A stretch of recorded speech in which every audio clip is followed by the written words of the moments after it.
In 1962, Farina got to apply his magic on a smaller car, BMC's 1100.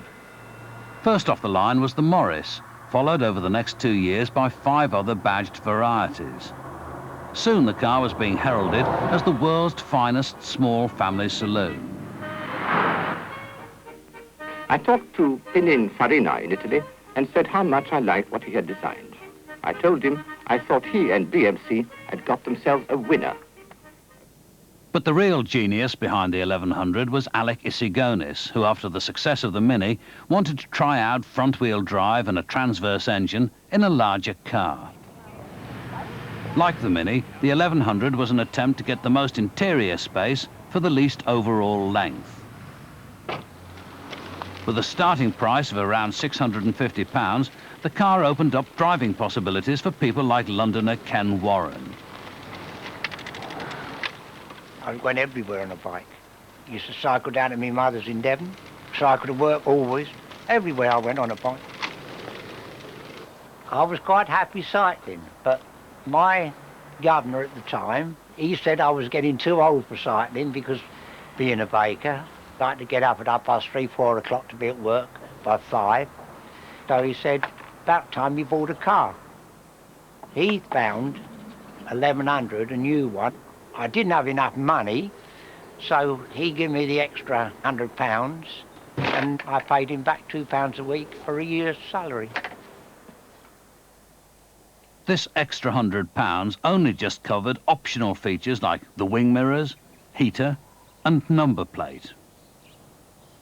I'd never driven an 1100, but they are a lovely little car to drive.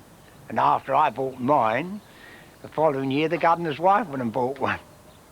Most people said I should have got rid of it years ago, but there you are. I keep everything. My bike's 50 years old, my car's 35 years old. I don't waste nothing. And if it goes, no problem. Front-wheel drive, coupled with the new hydroelastic suspension, gave the 1100 an easy driving style, popular with learners. I taught my son to drive in it, I taught my daughter, and my daughter also took the test in it. We had lots of fights.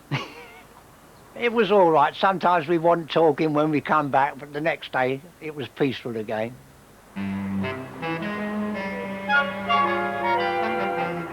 I used to finish by 12 o'clock, so when the children were on school holidays, wife got a picnic ready, I come home, just changed and out we went. Come on, you lot. Get in, I'm waiting now.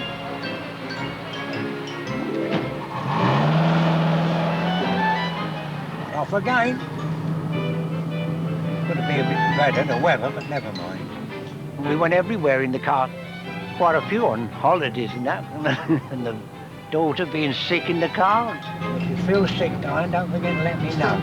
So I'll slow up and we'll pull into a lay-by. All right, Dee? Yes, fine, thank you. Lots of traffic today. Eh? Lots of traffic. Well, you always get bits of traffic, not to worry about it. Do you remember on one of my driving lessons down this road? Do you remember when I didn't look at the side road till the car came out? Yes. You've got to look around, you can't just drive out. I thought you was going to have heart failure. Remember when my wheel fell off? Oh, Yeah, remember that, yeah. Wonder what the hell had gone wrong. I thought about buying another new car, but then I thought, it goes, it's reliable. I've just got attached to it, I suppose.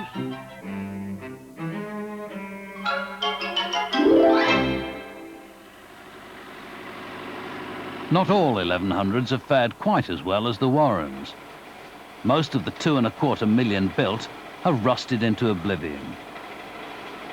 Roy Maskery's garage is a last hope of salvation.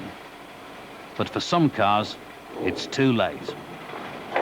We had one that came in and it wanted restoring, and we put it up onto the lift.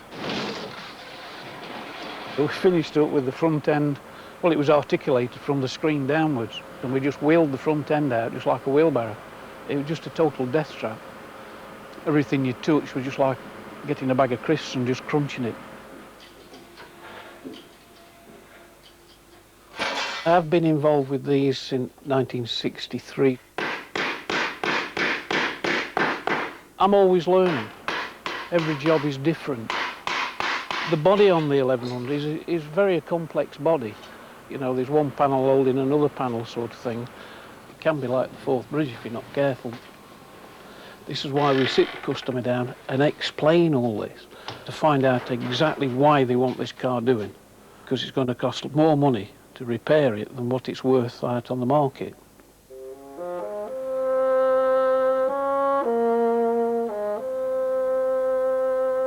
My grandfather bought the car new in 1966.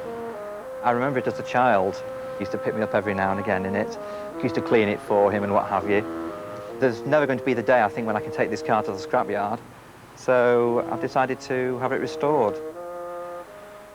David Platts has enlisted the services of Roy to get his grandfather's MG 1100 back on the road. But that may be easier said than done. This pillar, I'm afraid, is not too good. Right. I tried to open the door not so long ago and it was beginning to come off the hinge. Let's see if I can just open that door, David. See if I Have a can sort that Look door. at the front down there. Yeah. This floor down here, Roy, I have to... Let's see if we it's can collected get water. this door open first, and I can have a better look. Do you want to give it a... Whoa, whoa. It's undone now. Oops. Looking sadly dodgy, this door. Let's have a look what...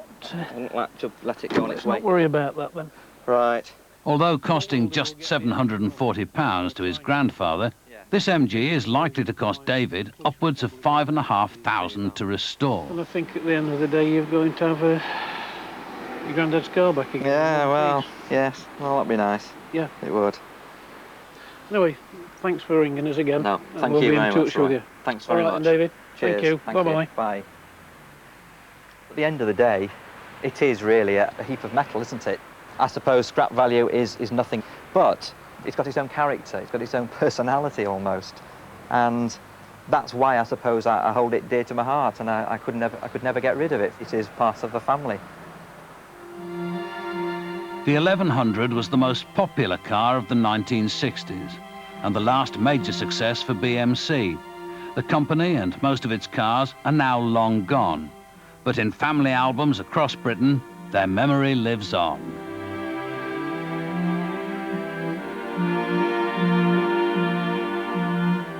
Please take note that our trip down memory lane next Tuesday starts a little bit earlier when Classic British Cars pulls up at 8 o'clock.